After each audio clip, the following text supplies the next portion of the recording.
She stepped onto the plane with quiet grace, the kind that turns heads not from loudness, but from presence, poised, composed, wrapped in the kind of silence that demands attention. Her coat was neat, her gait unhurried, and her eyes held the knowing calm of someone used to navigating spaces that were never made to welcome her. But the cabin didn't see grace. It saw audacity. It saw a black woman walking confidently into first class, and to some, that was enough to question everything. What followed wasn't just a series of humiliations. It was a slow, methodical unraveling of dignity at 30,000 feet, a descent not of altitude, but of humanity. And then, just when it seemed the last shred of respect had been stripped from her, the air shifted, and the very ground beneath the airline's polished image cracked open. If you think you know where this story goes, think again. This is not just about mistreatment. This is about the consequences of underestimating someone whose silence speaks louder than outrage. Stick around, like, subscribe, and let me know in the comments where you're watching from and what moment hit you hardest. You won't see the ending coming. Aloria Banks entered the plane just after the last boarding group was called, carrying herself with composed elegance that came naturally to her. She wore a deep charcoal trench coat over a tailored navy blue dress, her hair in a clean twist, and her expression was unreadable but calm. She held a leather-bound portfolio and a slim carry-on, moving with grace, poise, and a rhythm that drew neither too much attention nor effort to diminish her presence. She simply existed, and she existed with purpose.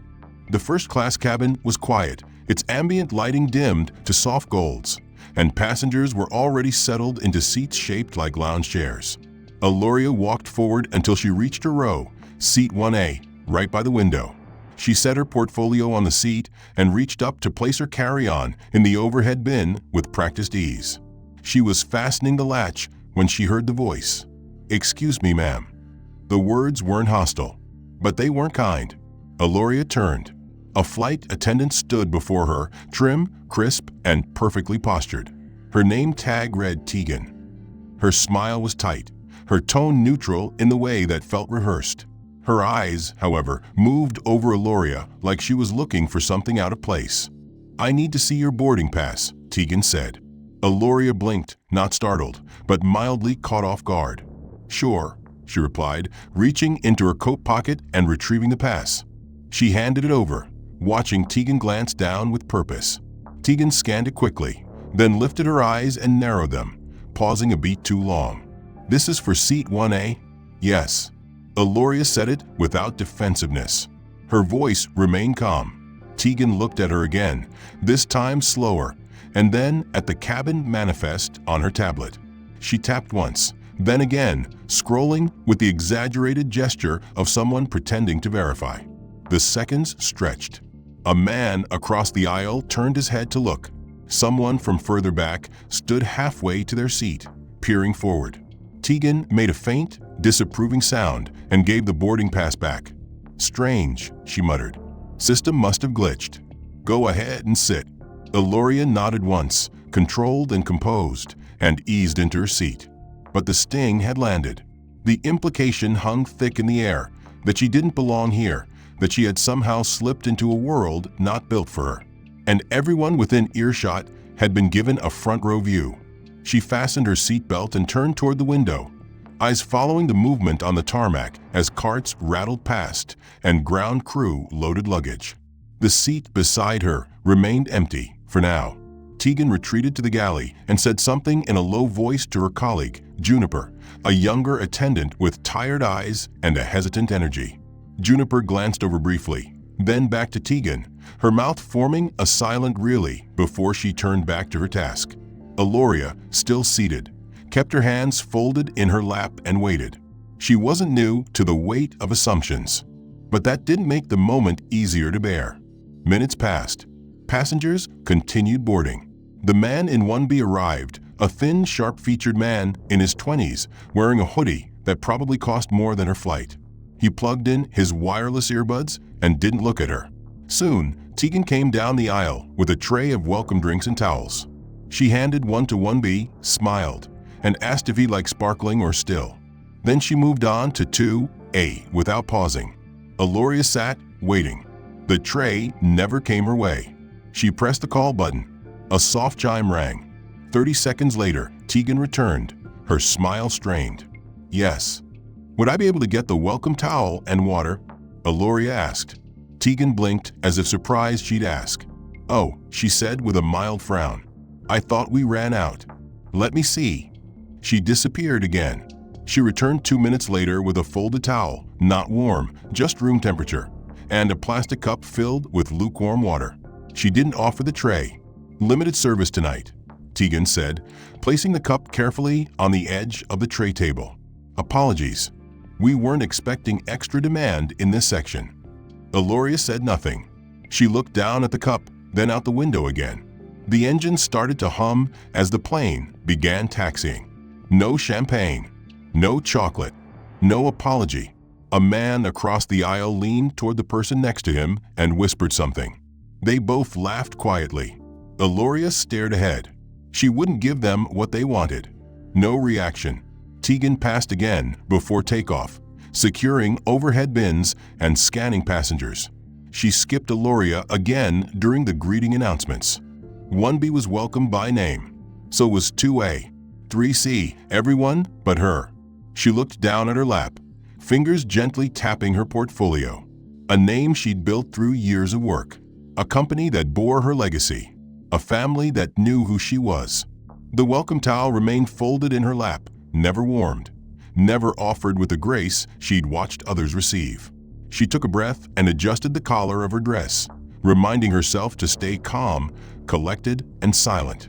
The kind of silence that came not from weakness, but from calculated patience. She had been here before, not on this plane, not with this attendant, but in this space of quiet humiliation where powerlessness was disguised as politeness. Tegan returned to the front of the cabin, carrying herself with the brisk, almost theatrical energy of someone who had already chosen a villain in her mind. Her eyes passed right over Eloria as she checked on passengers in seats 1B through 3C. She offered wine selections, small talk, and little laughs that sounded like she'd rehearsed them in front of a mirror. When the cart approached, Eloria sat up slightly, not expectant, but trying to show, without pleading, that she hadn't yet been served. She kept her voice low as Tegan reached her row. "Excuse me," Eloria said, keeping her tone level. "May I have a glass of water?" Tegan didn't respond right away. She turned halfway toward the galley, paused, then looked over her shoulder. "We're still getting everyone else settled." "I'll come back," she said without turning fully. And just like that, she moved on. The phrase sounded routine, but the way she said it was pointed. Eloria let her hands fall back into her lap. Her mouth was dry, her patience thinner now. She watched the attendant pour drinks for 2A, offer extra olives to the man in 2B, joke with a couple in 3A, and then vanish behind the curtain. 10 minutes passed, then 15. The cabin was darkened now, tray tables down, passengers slowly tucking into their meals or tapping on screens. Eloria hadn't eaten. She hadn't received a menu, and now she had to ask again. She pressed the call button. It chimed softly. A few heads turned. One man looked over, then looked away, uninterested. Tegan emerged, the corners of her lips tight, with a smile that looked more like a mask. "Yes?" she asked, her voice laced with fake concern. "I asked earlier," Eloria said carefully. "Just for a glass of water." Tegan sighed. It wasn't theatrical, it was subtle, designed to suggest she was dealing with someone difficult. She turned and walked to the galley, where she took her time filling a plastic cup. When she returned, she placed it down not on Eloria's tray, but on the narrow edge of the armrest, like it was an afterthought. The water sloshed inside the cup, nearly tipping. Her hand lingered a second too long. "There you go," she said flatly. "Could I have a napkin as well?" Eloria added, softly but firmly. Tegan blinked. Then her eyes narrowed slightly, and a twitch passed through her jaw. "Maybe next time by your seat," she muttered, just loud enough for it to land like a slap. She turned again and left, quick enough to avoid accountability, slow enough to let the words burn. Eloria's heart didn't race, but it did thud with weight. That wasn't a slip. That wasn't forgetfulness or a misstep in service. That was the line. That was the moment where cruelty went from invisible to undeniable.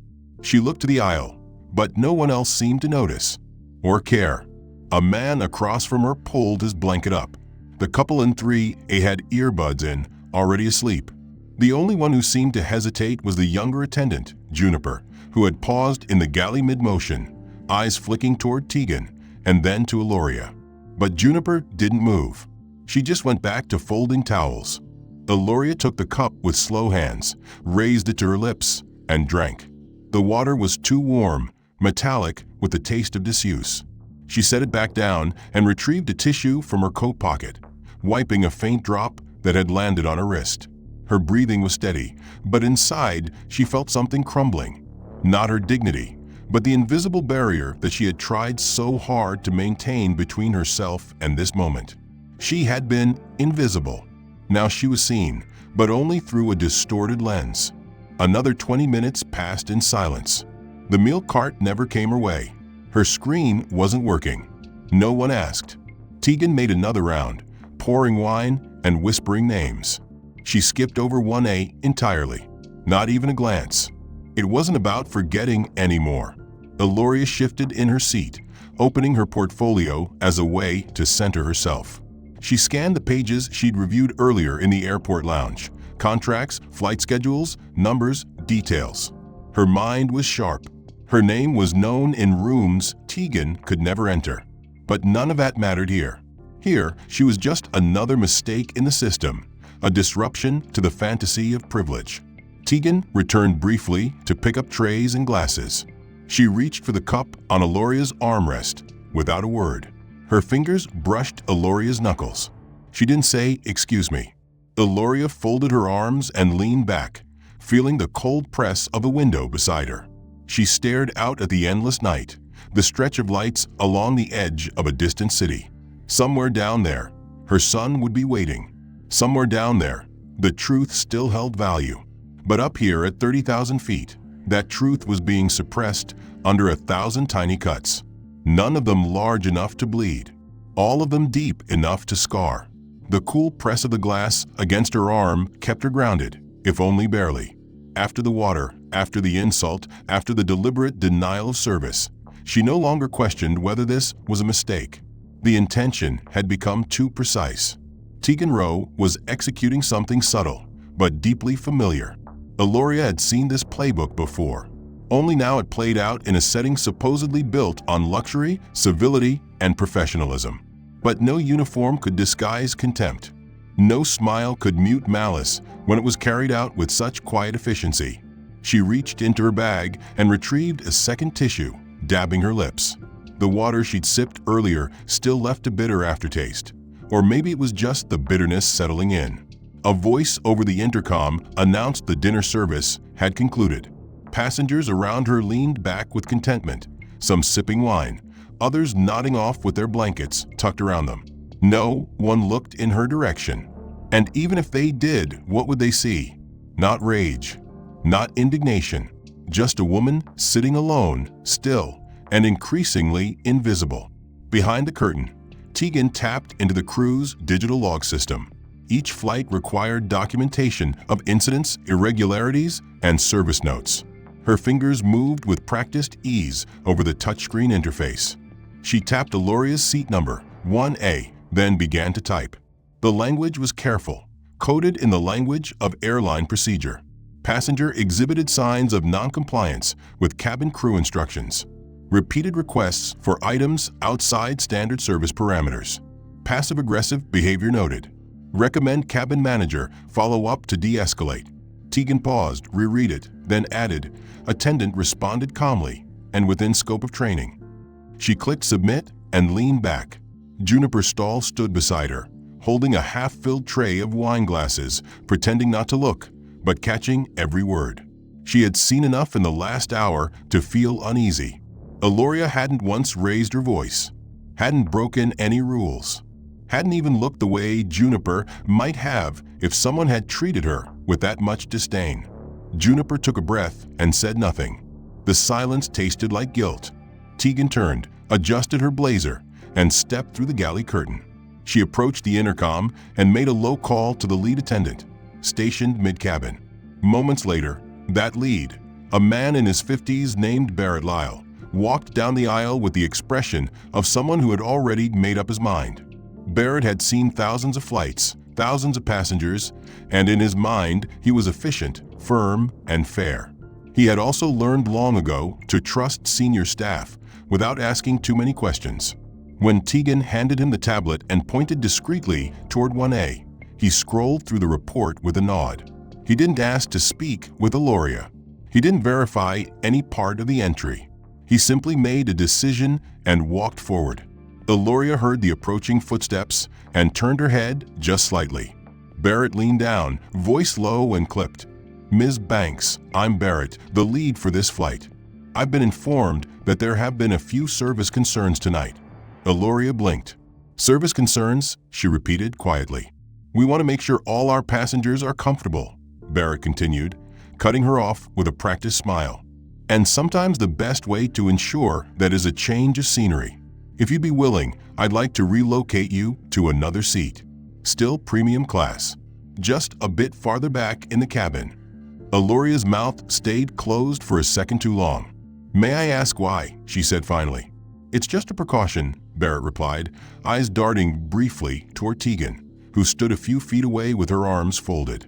"There's been a notation that you may be having difficulty complying with standard protocol, and rather than escalate anything, we'd prefer to smooth it over before it becomes a problem."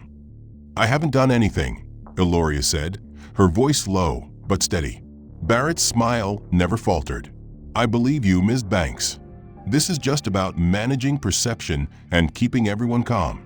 Aloria felt a familiar sensation creeping in. Not just anger, not just helplessness, but the cold sting of being framed. Her refusal to react had become the weapon used against her. The absence of evidence twisted into the illusion of defiance. She looked at Barrett, then at Tegan. Tegan met her eyes with a look that said this was going exactly the way she wanted. Aloria glanced around. No one was paying attention. No one was watching. The perfect moment for displacement. She took a slow breath and unclipped her seatbelt. "Where would you like me to go?" she asked. Barrett gestured down the aisle. "We've opened 6D for you. It's still in premium. Window seat. More privacy." Aloria nodded, gathered her portfolio and coat, and stood. She didn't speak to Tegan. She didn't look at her again. As she walked, she felt every eye that had ignored her before now flick in her direction, if only for a moment. Not one face showed concern. Not one offered a word of protest. A few looked puzzled, maybe curious, but no one asked questions. They never did. Seat 6D was smaller. The recline was shorter. The atmosphere colder. Aloria sat without adjusting anything, without unpacking her tray table or reclipping her belt. Her hands stayed still in her lap. She didn't even take off her coat. She simply stared straight ahead. Juniper passed by once more and hesitated beside her. She knelt quickly. "Do you need anything?" she asked, whispering. Aloria didn't move. "No," she said softly. "There's nothing you can bring me." Juniper lingered, then stood and walked away. Her hands trembled slightly as she resumed her duties. Something about this flight was wrong, and she wasn't sure how much longer she could pretend not to see it. Tegan remained in the front cabin, polishing her image for the rest of the passengers. Barrett returned to his post, satisfied the problem had been quietly handled. And Aloria sat in 6D, a premium seat purchased with full fare, surrounded by passengers who now viewed her as the disturbance. No announcement had been made. No accusations had been spoken aloud. But the damage had been done. She sat untouched by it all, a stone dropped into a stream, watching the ripples of someone else's comfort wash by. Her coat remained wrapped around her shoulders, arms tightly folded, and she refused to relax against the headrest. In her chest, a slow brewing fire throbbed, but her face betrayed none of it. She had already been labeled disruptive. She wouldn't give them the performance they were quietly waiting for. Tegan had not approached her since the move, though her glances lingered each time she passed. She didn't look at Aloria with fear or even suspicion, just smug certainty, like a queen watching her strategy unfold one square at a time. Juniper Stahl, quieter now, had kept her distance, but Aloria could feel the younger woman's guilt shadowing her movements. She saw it in how Juniper hesitated at the galley door, in the way she held the tray just a little tighter when walking past row 6. Still, no words had been exchanged. Not a whisper of apology. Not a whisper of defense. Then it happened. Somewhere near the rear of the aircraft, a minor commotion broke out. 2 passengers arguing over storage space in an overhead bin. Tegan was paged to assist. She strode down the aisle with a sense of command, defused the situation quickly with her trained voice, and then turned back toward the front. But as she passed 6D, her eyes caught Aloria's once again, and this time she stopped. Aloria looked up slowly, aware of the sudden stillness forming in the space between them. "I'm going to ask you to move again," Tegan said, not loudly, but not quietly either. Her voice carried just enough for others nearby to hear. Aloria blinked. "Why?" "We've received a cabin-wide notice. You've been logged as a passenger of concern. You'll be reseated to ensure everyone's safety." Her words were clinical, official-sounding, almost mechanical. But the curve at the corner of her mouth was unmistakable. She was enjoying this. Aloria swallowed the lump building in her throat. "This is harassment," she said calmly, her voice even. Tegan didn't flinch. "Ma'am, you are currently non-compliant with a seating directive. We are prepared to escalate if necessary." Those words were different, louder, firmer, more weaponized. Passengers began looking over, their attention peaked. A few raised their heads from screens. Aloria turned, scanning the faces. No sympathy, no outrage, just detached curiosity, like they were watching a scene unfold on a reality show. A man in 8B pulled out his phone and tilted it subtly toward the aisle. Aloria saw the lens glinting under the overhead light. A young woman across the aisle nudged her friend, whispering something. Somewhere, someone giggled. The attention gathered like fog. Barrett, the lead attendant, reappeared, eyes unreadable, his tone all business. "MS. Banks, we've been notified that your presence in the premium cabin is contributing to elevated passenger stress. For your safety and the comfort of others, we'll need to move you to an alternate location." Aloria's breath caught. "I haven't spoken to anyone." "This isn't about communication," Barrett said with a hollow smile. "It's about perception." That word, perception, hit harder than any insult. She remained seated for a moment longer. If she refused, she would be forcibly removed. She knew that. The game had been set up so that every path led to further humiliation. Compliance wasn't safety. It was just quieter surrender. Slowly, with exacting grace, she stood. She picked up her coat, her clutch, her folder, and turned to walk back down the aisle, led by Tegan, whose posture screamed triumph. As they moved through the plane, Aloria's heels struck the carpeted floor with deliberate rhythm. She kept her eyes forward, but the laughter still came. The man filming from 8B had not lowered his phone. In fact, others had joined in. One from row 10, another from row 12. The whispers weren't even disguised now. "Dang, what does she do?" Thought first class meant first class drama. She definitely doesn't look like she flies up front often. The laughter wasn't cruel in tone. It was casual, dismissive, the kind of laughter that hurt more because it wasn't meant to wound. It was meant to erase, to turn a human being into a joke, a moment, a piece of content. Tegan stopped near the very back of the plane, row 31, seat F, cramped against the lavatory wall, right next to a rattling drink cart that had seen better decades. Aloria stood still. "This isn't even a comparable seat." Tegan shrugged. "It's what's available. If you'd like to continue this conversation when we land, you can take it up with ground security." Her tone was flawless, professionally practiced.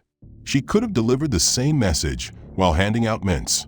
Passengers in nearby rows fell silent, aware that something was happening, but unwilling to involve themselves.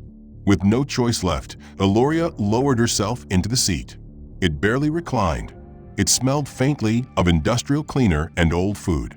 The overhead vent rattled weakly, and the proximity to the lavatory meant that every time someone opened the door, a cold draft crept through the aisle. She placed her folder on her lap and folded her hands over it. She looked down, then ahead. She didn't cry. She hadn't removed it since being forced out of her original seat. The stiff fabric itched against her skin now, but she refused to fold it or make herself more comfortable. She refused to pretend. She refused to adapt to a punishment she hadn't earned. Ahead of her, rows of passengers leaned back, tray tables down, meals served neatly in covered dishes that steamed gently when opened. The scent of roasted chicken and seasoned vegetables wafted back toward her, reaching her nostrils slowly and cruelly. Her stomach tightened, not with hunger alone, but with a slow-growing realization that she had been completely erased from the system of care on this flight. Once, she might have believed it was an oversight, but not now. Not after the water. Not after the seat changes. Not after the walk down the aisle that turned her into a spectacle for phones and laughter. She sat motionless as the carts rolled past. Tegan didn't even look at her this time. She served the last row before hers, chatting briefly with the older woman in 30E, nodding along to something the woman said, laughing softly. Then she pushed the cart past Eloria's row without stopping. Eloria watched it go, her expression unreadable, her body still. Juniper followed shortly after, carrying a backup tray. She slowed briefly, her eyes flicking toward Eloria's tray table, but she said nothing. She moved past. Eloria waited a full minute. Then another. The click of plastic utensils echoed softly from every direction. People poured water, sipped wine, passed small condiments between one another with ease. Her hands remained in her lap, unmoving. After 5 full minutes, she pressed the call button. The soft chime rang once, then silence. She waited again. A shadow moved across her aisle and paused. Tegan appeared, face unreadable, one hand braced against the overhead bin as she leaned toward Eloria's row.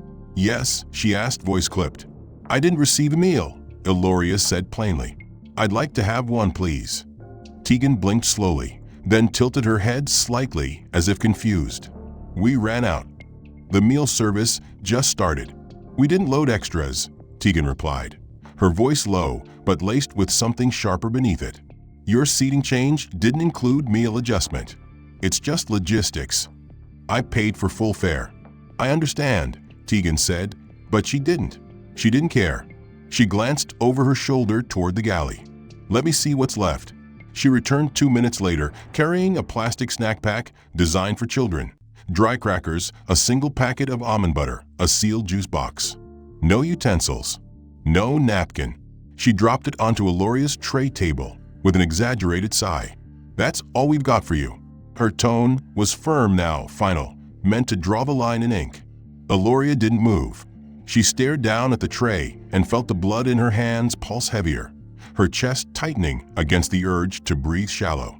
Behind her, 2 rows up, a man chuckled audibly. "Guess the help tried to sneak into luxury," he muttered, not even trying to keep his voice low. Another laugh followed. Eloria turned her head slightly. The man was in his 30s, unshaven, leaning into the aisle with his elbow resting lazily on the armrest. He caught her glance and smirked, not ashamed, not even slightly embarrassed. He turned back to his seatmate and raised his eyebrows in a gesture that asked for agreement. They both laughed again. No one said anything, not even the woman sitting between them, who shifted awkwardly in her seat but didn't object. Tegan was already walking away. Eloria stared at the snack pack for a long time. She didn't touch it. She didn't pick it up or open the wrapper or acknowledge it as nourishment.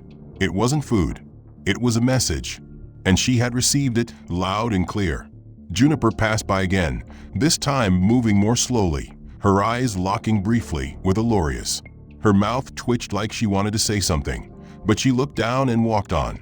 A child behind her began crying softly. The sound, though faint, wrapped around Eloria's nerves like barbed wire. She closed her eyes for a moment, trying to let the noise pass through her, not into her. Her hands clenched under her coat. The tray table remained down, untouched. A dry, sealed juice box and processed crackers sat beneath the flickering overhead light like a parody of hospitality. The smell of dinner still floated in the air. Her stomach tightened again. She hadn't eaten since early morning. But hunger wasn't the sharpest pain now. It was the accumulation of silences. the denial of small things, the deliberate absence of civility. Her mind ran through the cost of the ticket, the intentional effort she had made to be early, to be prepared, to carry only what was necessary. She thought of the spreadsheet she'd updated before boarding, the presentation she was traveling to give, the hotel room waiting at the other end, the silence from the airline's customer service when she'd flagged minor issues before. All of it now felt distant, pointless. How quickly her name, her seat, and her existence had been reduced to an inconvenience, an unacknowledged presence tolerated only on paper. She was not seen. She was not heard. She was simply endured, and barely that. Another wave of laughter from the men 2 rows up pulled her back. She opened her eyes. Her jaw was tight now, her tongue pressed against the roof of her mouth. Around her, passengers existed in their own private comfort zones, as if the injustice playing out feet from their elbows didn't warrant a second thought. Eloria remained still, not from resignation, but from discipline. Her restraint was a lifelong skill, sharpened by necessity, worn like armor, but it was beginning to fray. She had held herself together through the service denials, the seat changes, the snide remarks, and the filmed humiliation. But she could feel her control thinning, stretched like glass beneath heat. Her fingers tapped softly against the edge of the tray table, a nervous motion she rarely allowed. She couldn't let herself unravel here, not where every misstep would be misinterpreted, recorded, and used against her. But she needed to act, to say something, not to fight back, but to seek accountability before the walls closed in entirely. She reached for the call button with a steady hand and pressed it. The chime was quiet, almost serene. A few passengers glanced over. One of the men who had mocked her earlier looked up from his phone, but said nothing. She waited, gaze forward, expression neutral. A minute passed. Then another. Just as she was about to press it again, Tegan appeared, walking down the aisle with clipped steps, eyes narrowed with barely restrained disdain. She stopped at Eloria's row, looked down, and tilted her head slightly. "Yes?" she asked, her voice smooth but tight, her tone the edge of a blade hidden in a velvet sheath. "I'd like to speak with the cabin manager," Eloria said calmly. Tegan's smile vanished. Her eyes darkened. She leaned in slightly, not enough to draw attention, but enough to invade Eloria's space. "About what?" Eloria didn't flinch. "About everything." Tegan's jaw tensed. Her posture shifted. She stood taller, her voice dropping to a whisper meant to intimidate.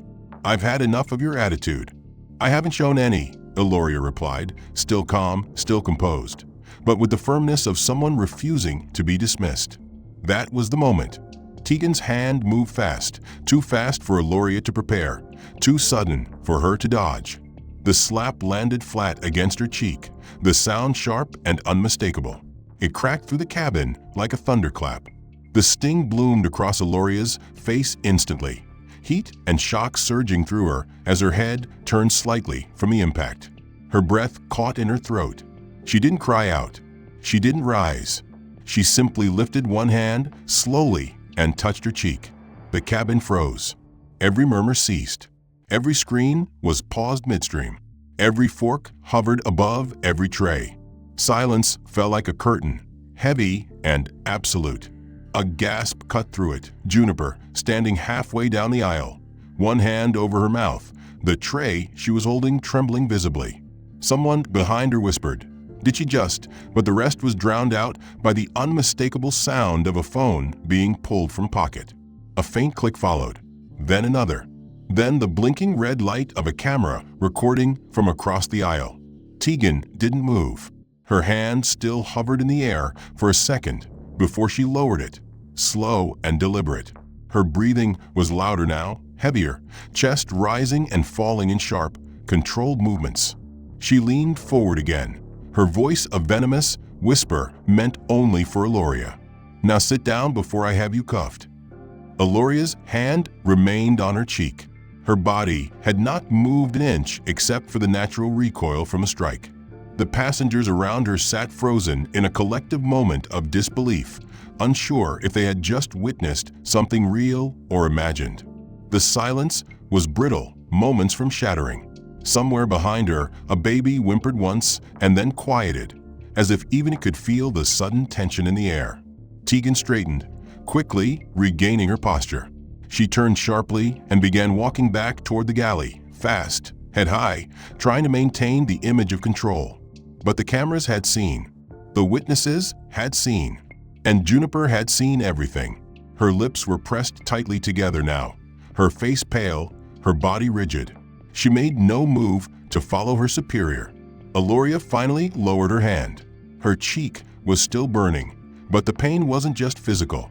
It was the culmination of every subtle cut, every wordless exclusion, every calculated slight. Now it had manifested into something undeniable, visible, inescapable. This was no longer about poor service or mistaken identity. This was assault. This was power unchecked. She looked around the cabin slowly.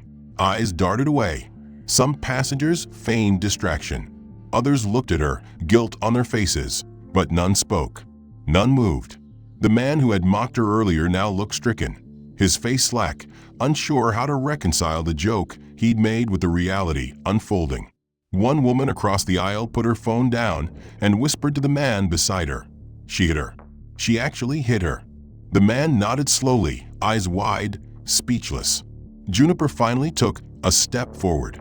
Her voice trembled when she spoke. "Ma'am, are you all right?" Eloria turned toward her and gave the faintest nod. Nothing more. "I'm so sorry," Juniper added, but her voice cracked. "That shouldn't have happened." Eloria didn't respond. She couldn't yet. Her words would come later, but not here. Not now. She turned back toward the window. The outside world was black, no lights, no stars, only reflection.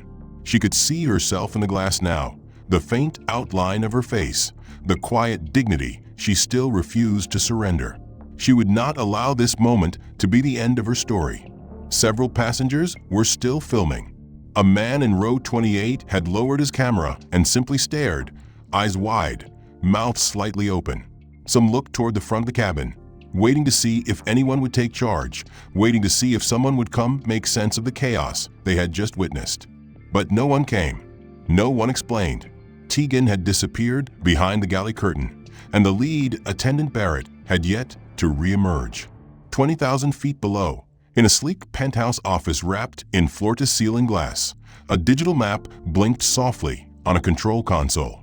The screen displayed the real-time flight path of Flight 8946, marked by a tiny airplane icon soaring steadily westbound.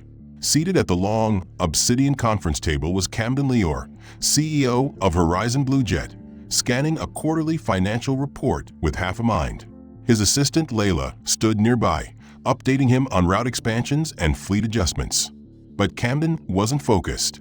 Something tugged at him. His eyes kept drifting to the flight map, to the flight Eloria Banks was on, the one he had personally booked for her. Camden had always been meticulous. He didn't let his mother fly commercial often, but when she insisted on discretion, he ensured everything was personally arranged, premium seating, comfort protocols, flagged as VIP in the back end. There should have been no issue, and yet something didn't feel right. He tapped the console, enlarging the screen, zooming in on the passenger manifest. Her name was still listed, Banks, Eloria. Seat 1A. That was wrong. He frowned, tapped again, pulled up the real-time cabin configuration, and there it was, an alert. 1A was currently marked as vacant. 6D had been tagged, temporarily reassigned. And 31F. Camden's heart sank. There was no official tag on that seat, but the internal crew notes, which he accessed with a few keystrokes using executive clearance, were damning. Notations about a non-compliant female passenger matching his mother's age and initials. The system didn't say her name, but Camden didn't need it to. His fingers flew across the keyboard, accessing the service log's internal comms. He read the note Tegan had filed. Vague language about escalation, disruption, seat relocation. No details.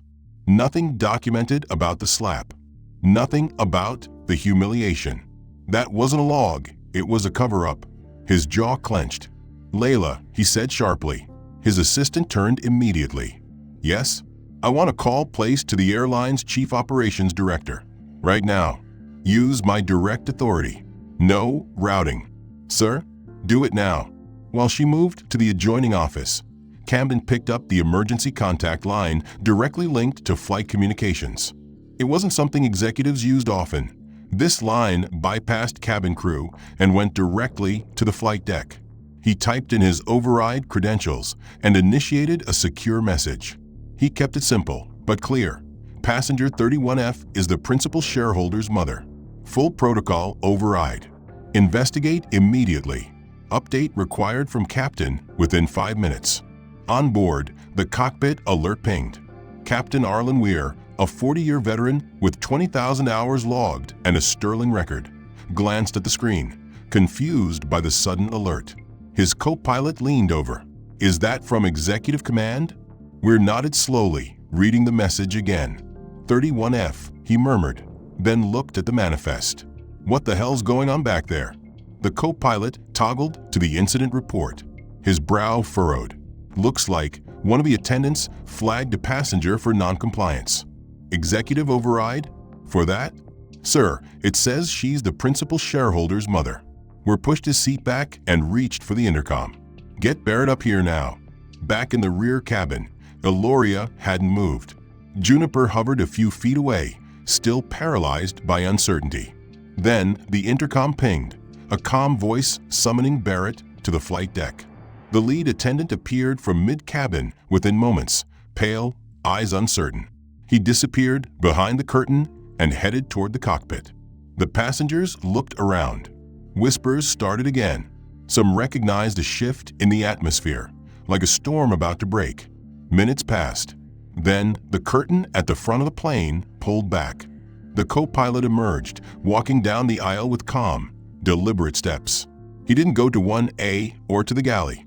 He walked directly to 31F, to Eloria, and knelt slightly beside her seat. The hush of the cabin was absolute. "Ms. Banks," he said gently, "Captain Weir has asked me to personally apologize for the experience you've had on this flight. We've just been made aware of several serious discrepancies. We're taking immediate steps to correct them." Eloria blinked, her expression unreadable. "Who told you?" she asked softly. "Your son, ma'am," he said. "He's contacted headquarters. We've received a direct override." The words didn't sink in immediately. Eloria sat frozen, not because she didn't understand them, but because part of her still couldn't believe she had been seen. Finally, unmistakably seen. Not as a threat, not as a disruption, but as herself. The co-pilot continued. "We would like to move you back to the appropriate cabin and offer immediate accommodations. You will not be interacting with that attendant again. There will be a full report filed, and upon landing, you will be met by airline leadership." Juniper's hand flew to her mouth again, this time in relief. Across the cabin, phone stopped filming. The man who had mocked her earlier turned pale and sat up straight. The couple near him leaned back, eyes wide, realizing they hadn't just watched humiliation, they'd participated in it. Eloria rose slowly, holding her folder against her chest. Her legs were steady, her spine tall. The walk back down the aisle was not the shameful retreat of earlier. It was a reclaiming. Heads turned. Whispers surged. Someone whispered, "That's the owner's mother." Someone else muttered, "She's going to own this airline by morning." As she eased into the first-class seat that had always belonged to her, the one she had paid for, the one she had been torn from with contempt and cruelty, a new hush spread through the front cabin. Passengers lowered their eyes. Some straightened their posture reflexively, as if trying to erase their earlier complicity by becoming suddenly proper. The man who had filmed her earlier looked away, sliding his phone into the seat pocket. A young woman in stared openly, her mouth parted as if struggling to process what she had witnessed. Eloria folded her coat neatly and placed it beside her, adjusting the tray table and the seat controls without urgency. She wasn't in a rush. She wasn't apologizing for taking up space. From the cockpit, Captain Weir remained standing at the threshold of the galley, his expression unchanged. He had not yet spoken publicly, but his silence had the weight of authority. Behind the curtain, Tegan had no idea what was unfolding until Barrett reappeared, his face tight with panic. He leaned in and whispered to her. She frowned, confused. Then he handed her a printed message from the flight deck. One line, simple and devastating. Passenger 31F is the principal shareholder's mother. Immediate compliance with executive directive required. Tegan went still. Her lips parted slightly as the words sank in. The blood drained from her face. Her eyes flicked up toward Barrett. "You're joking," she whispered. Barrett didn't respond. He simply nodded toward the cockpit. "Captain wants to speak with you." Now, for the first time all flight, Tegan hesitated. She adjusted her uniform, smoothed her sleeves, and walked toward the front. Each step was slower, more deliberate, like she was approaching a verdict. When she stepped through the curtain into first class and saw Aloria seated in 1A, every remaining trace of confidence drained from her face. She froze mid-step, caught between duty and dread. Aloria turned her head and met her eyes. She didn't blink. She didn't smile. She just looked. Tegan looked away. "Ms. Rowe, Captain," were said sharply from the galley. Tegan turned quickly and stepped toward the cockpit. Inside, Weir stood beside the co-pilot, holding a tablet showing the full executive override transcript. "Is there anything you'd like to disclose before I proceed with official reporting?" he asked, his voice low but edged with steel. Tegan opened her mouth. I wasn't aware. You weren't aware of who she was, or you weren't aware that striking a passenger, removing them from their assigned seat, and falsifying service logs violates about 24 federal and internal policies?" Tegan's eyes darted toward the floor. "I thought you didn't think," Weir interrupted. And now the entire flight has seen what that kind of assumption leads to. HQ is monitoring this in real time. They've already begun forwarding footage from the passengers. When we land, you will be met by security and corporate legal. Your license, your clearance, your career. You've put it all in jeopardy. For what? Tegan didn't answer. She couldn't. Back in the cabin, the intercom pinged. Captain Weir's voice filled the plane. It was calm, precise, and unmistakably final. "Ladies and gentlemen, this is your captain. I want to address a situation that has unfolded on board. Every person who enters this aircraft deserves respect and fairness, regardless of appearance, background, or assumptions. One of our passengers was mistreated by a member of this crew in a way that violates both our policies and our values. This passenger happens to be an executive shareholder's mother, but that is not why we are addressing this now. We are addressing it because it was wrong. This airline will not tolerate injustice, no matter who you think you are. No matter who you think someone else isn't." The cabin fell deathly still. A breathless pause followed. Then the intercom clicked off.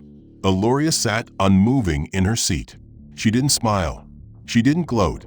She simply remained. There was nothing more to say. Her truth had already been spoken for her, not because of her son's position, but because finally someone had looked, someone had listened, someone had acted. Passengers shifted uneasily. A man in 2C, who had remained silent through everything, now turned toward her. "Ma'am," he said quietly, "I'm sorry. I didn't know." Aloria didn't look at him. Her hands remained folded in her lap. She didn't need apologies. Not now. She needed change. Behind her, Juniper moved slowly through the cabin, offering water again, her tray trembling only slightly. When she reached Aloria, she paused.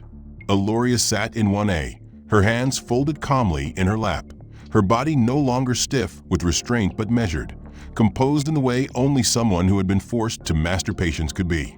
Her reflection in the small window was calm, but the fire that had been buried for hours now flickered behind her eyes. She didn't need to speak. She didn't need to explain. The truth had already taken flight, and it had no intention of landing quietly. The captain's voice came over the intercom, professional and controlled. "Ladies and gentlemen, we've begun our descent into San Francisco. We will be on the ground shortly. Remain seated until the aircraft comes to a complete stop." There was a pause, a breath, and then, "Please be advised, law enforcement will be boarding upon arrival. Thank you for your cooperation." That final statement swept through the cabin like a gust of wind. Heads turned, eyes met. Some passengers leaned closer to their neighbors, whispering. Others reached for their phones again. The man in 2C, who had once joked, now sat rigid, his expression unreadable. Even the most casual passengers had begun to realize they had been present for something bigger than a midair scuffle. They had witnessed a moment that would explode into the world's consciousness within minutes of touchdown. In the rear galley, Tegan stood motionless, her skin pale, her breath uneven. She had not returned to the cabin after being summoned to the cockpit. She had not spoken to Barrett. She had not spoken to Juniper. She had sat quietly, watching the digital flight time countdown in silence. Her confidence, once her armor, had cracked. Now only fear remained. As the wheels touched down and the plane taxied to the gate, a murmur rose from the passengers, not quite loud, but impossible to ignore. Phones buzzed as notifications began pouring in. Hashtags were trending. News alerts lit up screens. Jet attendant assaults black woman on flight. Corporate exec's mother humiliated in midair power abuse. Caught on camera, slap sparks airline crisis. Aloria didn't move. She waited. The captain had already briefed her, quietly and respectfully, before the descent. She knew what was coming. What mattered was that it would happen without chaos, without vengeance. Just truth, plain and sharp. The aircraft door opened. Uniformed federal agents stood just outside the jet bridge, their presence immediate and official. A moment later, two stepped inside. Captain Weir appeared from the cockpit and gestured toward the rear. "She's in the galley," he said calmly. Tegan heard the footsteps before she saw them. Her heart raced. She turned slowly as the agents entered the rear space. "Ma'am," one said, voice firm. "Step forward. You're being detained in connection with a federal assault investigation and internal policy violations." She blinked, her voice dry. Can I explain?" "On the ground. Let's go." Handcuffs clicked into place. Passengers gasped.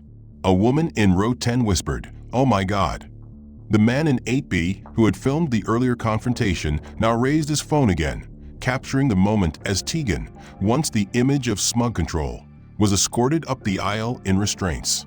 Every step she took now mirrored the path she had forced Aloria to walk hours earlier. Only now, every eye was watching. Every judgment that had been whispered about Aloria was now redirected, sharp and merciless. Barrett was next. Though not cuffed, he was pulled aside by a third agent, his face a canvas of dread. Juniper watched from the side, her eyes filled with something closer to sorrow than satisfaction. She hadn't condoned what had happened, but now she realized her silence had made her complicit. She took a breath, stepped forward, and spoke to the agent.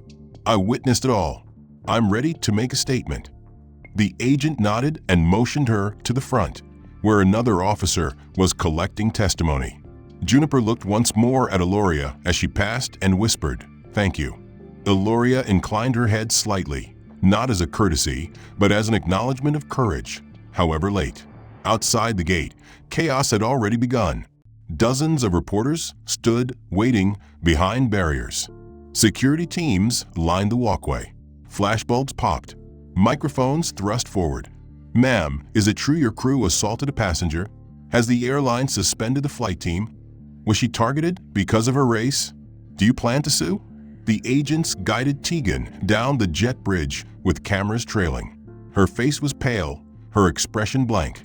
Barrett followed, surrounded but silent. The image went viral within minutes. By the time Aloria stepped off the plane, quietly, calmly, without entourage or escort, the footage had already been broadcast across national networks. Her face, once invisible, was now the symbol of a deeper injustice. She moved through the terminal with slow precision, eyes forward, not responding to the media frenzy. Inside her coat pocket, her phone buzzed with texts from Camden. He had already issued a statement to the press. He had already begun internal reviews. He had already demanded accountability. Hours later, Horizon BlueJet released a public apology. "We are deeply disturbed by the events that took place aboard Flight 8946. The actions witnessed are unacceptable, do not reflect our values, and will be met with full accountability. All crew members on board have been suspended pending investigation."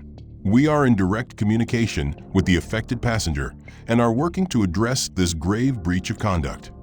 3 months after Flight 8946 ignited a national conversation, the world had shifted. The news cycle had moved on, but the deeper currents stirred by that evening in the sky had not faded. Across corporate boardrooms and HR departments, airline policies were rewritten, new training protocols enforced, and accountability systems built with teeth. Horizon BlueJet, once battered by public outrage, had become a reluctant symbol of reform, not by choice, but by consequence.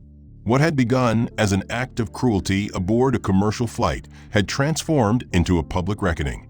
Yet beneath the institutional responses and PR apologies, something more fragile had taken root, something that lived not in the boardrooms or press releases, but in the hearts of those who had watched, acted, or failed to. For Tegan Rowe, it began with silence. After her arrest and immediate dismissal, she vanished from public view. Her mugshot made headlines. Her name became synonymous with Madare violence, and for weeks she lived inside a whirlwind of condemnation and disbelief. She didn't grant interviews. She didn't make statements. She sat alone in a small apartment with the curtains drawn, replaying every decision, every word, every smirk she'd carried with such certainty, until it all shattered. At first, she defended herself internally. She told herself she hadn't known, hadn't meant harm, had simply followed protocol. But those defenses cracked quickly under the weight of the footage, the testimonies, and the unbearable clarity of Aloria Banks' quiet dignity. The slap hadn't just been a mistake. It had been the final act of a long, sustained cruelty, and she had delivered it with full knowledge of her intent. The months that followed were brutal. She faced civil lawsuits, lost her home, was disowned by former colleagues, and struggled through mandated courses on racial bias, conflict resolution, and trauma-informed care. At first, she checked boxes to meet court-ordered requirements. But eventually, something deeper pierced the shell of her denial. She began to read not just training manuals, but memoirs, case studies, accounts of people she had once dismissed. She sat in therapy sessions where she didn't speak for weeks. Then she began to listen, to confront, to confess. It was not linear. It was not clean, but it was real.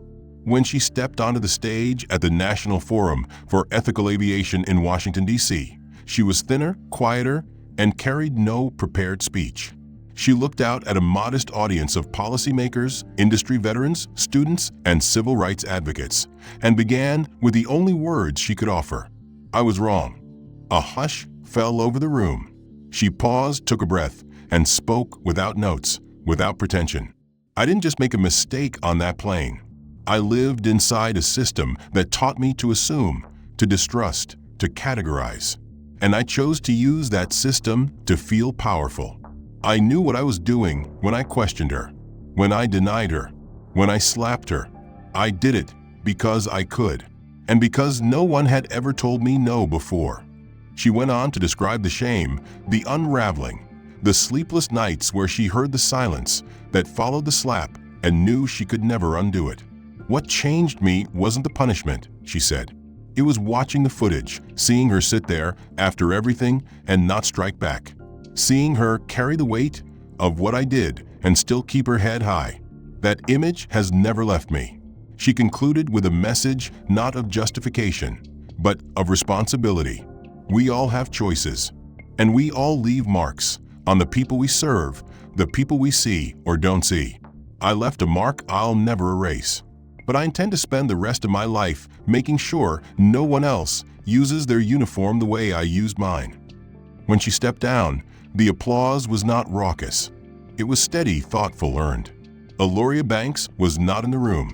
She had received an invitation, hand-delivered by the event organizer, with a personal note attached. She had read it once, folded it carefully, and placed it in a drawer beside her bed. She never responded. She had spoken her final words on the matter the day after landing in San Francisco, in a brief, private conversation with her son. They sat across from one another in his office, the sun pouring through the tall windows, her hands wrapped around a cup of tea she barely sipped. "I'm not angry," she said. "I'm tired, and I don't want my name to become a symbol of suffering." Let the headlines die. Let them fix what they must. But I want to build something. Quietly. Camden nodded, understanding immediately. She didn't want revenge. She wanted legacy. Weeks later, a new initiative launched under a foundation bearing no personal branding, the Skyward Foundation. Its mission was simple: to provide scholarships for minority women pursuing careers in aviation, not just as flight attendants, but as pilots, engineers, and executives. The announcement was modest, the funding substantial. Applicants poured in. Letters arrived from young women who had never seen themselves in cockpits before, never imagined they could lead flights instead of just working them. Aloria never mentioned her involvement. She never spoke to the press. She never once used her ordeal to position herself publicly. But her hands were in every acceptance letter, her eyes in every budget sheet, her heart in every mentorship program the Foundation created. In the years that followed, the story of Flight 8946 became a case study at universities, a point of reference in policy seminars, a lesson taught in airline training modules worldwide. Tegan Rowe became a speaker, not a celebrity.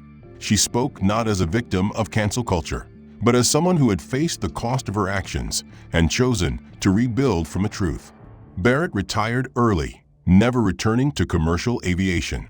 Juniper was promoted and later became a compliance officer, ensuring no crew member ever faced what she had, knowing something was wrong and doing nothing. And Aloria, always graceful, always firm, lived quietly. She traveled less, walked more, wrote letters to young women in the program, and never allowed herself to be bitter. When asked in private moments why she never sued, never gave interviews, never reclaimed the story as her own, she would smile softly and say, "The story isn't mine anymore. It belongs to the ones who will fly higher because of it." The end. If you've made it to the end of this powerful story, thank you for reading. If the message resonated with you, the journey from injustice to redemption, the quiet power of dignity, the strength of accountability, consider showing your support. Drop a like and hit subscribe so you don't miss the next story that dares to challenge, provoke, and inspire. Now, I want to hear from you. What did you think of the plot? Were you surprised by the twists? How did you feel about Tegan's transformation or Aloria's choice to remain silent but impactful? And most importantly, where are you watching or reading from? Let me know in the comments. Your thoughts fuel the next chapter.